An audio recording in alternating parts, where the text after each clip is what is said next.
I was born in Graz, in Austria, and I lived there for 19 years. And then I moved to Germany, stayed there for 2 years, and then I moved to the United States, which was California. 28. I'm 28 going on. And so I never get upset when people call me, "Are you German?" You know, I maybe say, "Well, I'm actually was born in Austria," but it's the same thing. You know, it's same people and same politics and so on. You know, so well, it's basically the same. You know, they're both very socialistic countries now, and the people have the same feelings, and it's pretty much the same people. I would say, for me, the greatest country in the world right now is America. Except there's only one thing I don't like here, and that people go on their own little trips too much. You know, the unity isn't there anymore, and I don't think it's that much the people's fault. I think it's because we don't have a strong leader here. Because people basically want to look up to a leader, if it is a religious leader or if it is, uh, you know, in meditation some leader, or if in anything, you know, they just want to look up to somebody and say, what should I do, you know. And American people didn't have this since Kennedy was assassinated, you know. And so I think it's just the government's fault in a way. But basically, I like America the best. It's by far, I think, the best country.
And so I just tried out every sport.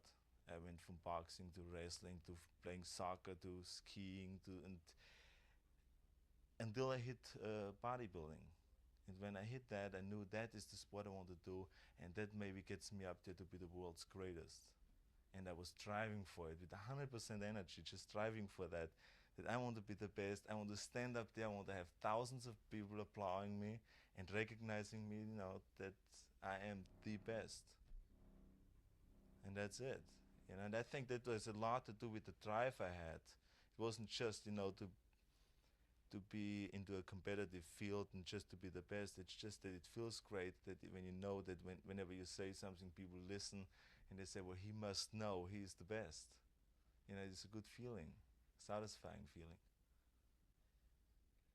That sounds like the feeling that a political leader. Exactly, it's the same thing. You know, when you go on television as an athlete and somebody asks you a question, whatever you say, you know, people say, he has a point there. He's right because they think he must know. I mean, he did so much with his life, so he must have the answer. You know, like if Muhammad Ali says something, you know, people would say the man is right. He's one of the most influential people in the United States right now. You think people take political opinions of an athlete seriously? I think so. I think so. What's the difference between you and the heavyweight champion of the world, Muhammad Ali? I think that there's actually no difference except that it's a different sport. But we both put in as much training to be on the top. We both are the best, and there's nobody better. And he, there's a difference financially that he's making more money because his is boxing is a bigger spectator sport than bodybuilding isn't. It's an older sport, so it's more recognized by the general public. But other than that, there's no difference. We got to do a little part of that again. You haven't mentioned Muhammad Ali. You just said, Hmm. I think there's no Yeah, difference, so we don't know you're yeah, talking about right. between boxing and Um, bodybuilding. I think there's actually no difference between Muhammad Ali and myself, except it's two different sports. You know, his is boxing and mine is bodybuilding. But we both have to put in just as many hours in working out every day and preparing ourselves for world championships.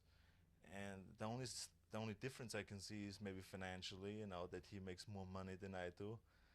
Because boxing is a more recognized sport and it's a bigger spectator sport, and bodybuilding is pretty young.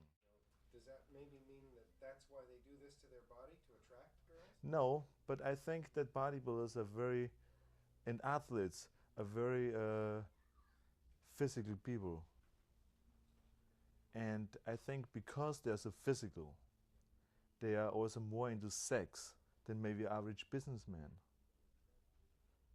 So that's probably the reason. Yeah, I think actually myself that if there was 100 bodybuilders instead of 10, if there's 100 bodybuilders, probably a few of them are going to be homosexuals. If there's 100 accountants, bankers, a few of them. Yeah. That isn't exactly what we mean, I think, when we're asking about it. I think we mean that unlike other activities, there seems to be a fairly high sexual content to bodybuilding.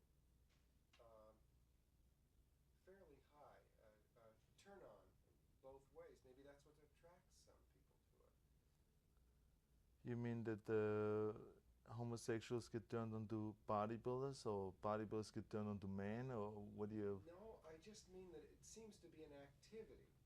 When you describe the rush of it, I'm not really talking about Right. homosexuals. Yeah. I'm just that sexuality seems to be present Yeah. in bodybuilding as it is less present in most other activities because it really is your body. We can't say in basketball the sexuality is disguised, it's symbolic, you're throwing a ball through a hoop.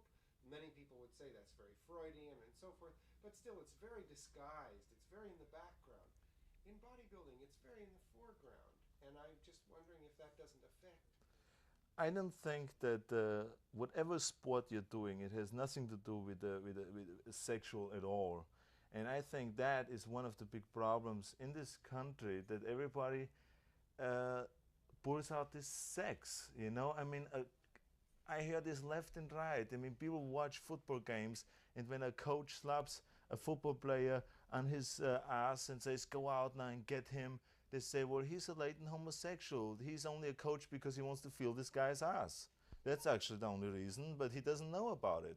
If you wrestle, then they say, "Well, you love body contact. You love to hug a guy and sweat and wrestle with a guy and maybe even kiss him, but you don't want to admit it because you're religiously brought up and you can't have this come out. So therefore, you like to hug a guy on a wrestling mat."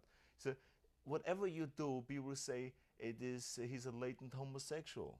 You know what I mean? So therefore, that is the least thing I'm concerned about with bodybuilding, since every sport is getting attacked. Whatever you do, if you're a car racing driver, if you're into cars, people say cars definitely is a replacement for sex. If you're really into politics, and they say, well, he's so much into politics because he has nothing else going for himself sexually. It's all a replacement of sex. Well, I tell you one thing, I know that my bodybuilding is no replacement of sex because I get laid left and right, and I'm not missing out on anything. So it definitely isn't in my case. Now, what other people do, I don't know, but as much as I know, they all live a very normal life, all the bodybuilders, and they enjoy it more than anybody else.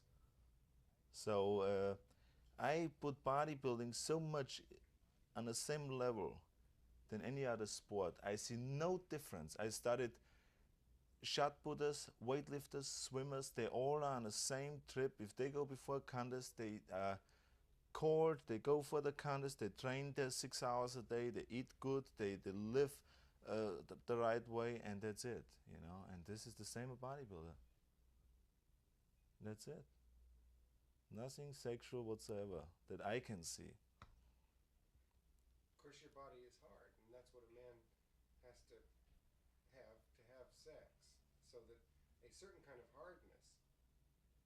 A bodybuilder has it all the time. He may not have it in his penis, he's he's got it in his body, in his calves, in his Right. thighs, in his, and I think this is what makes people leap maybe to that conclusion that you don't think is a right Well, conclusion. that's why I also made this comment about a pump being equal to to coming and to an orgasm and so on, because it is an equal feeling, but it's an equal feeling at that particular moment while you're in a gymnasium. So can you believe how much I am in heaven? It's just But maybe you get the feeling of coming when you pump and pumping when you come.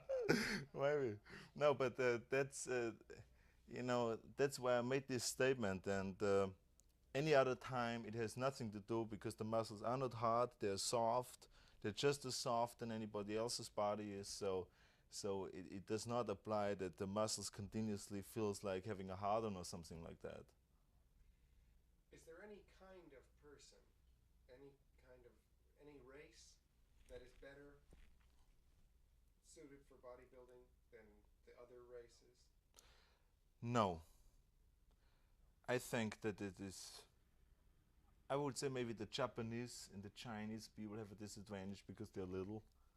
I think the people in the Arab world have a disadvantage because they're naturally little people and smaller people. But in general, I would say black, whites, Indian, whatever it might be, uh, they had champions. We have black champions, white champions, and whatever, you know. So there's no disadvantage.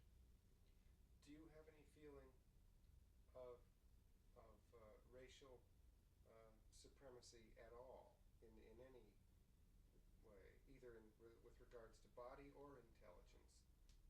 Um, no, in my opinion, everybody is equal, you know, and it doesn't matter if it is woman, it doesn't matter if it is black, yellow, red, Jewish, white, whatever it might be, you know. Everything is equal, and I think that's how people should be treated, and that's basically it.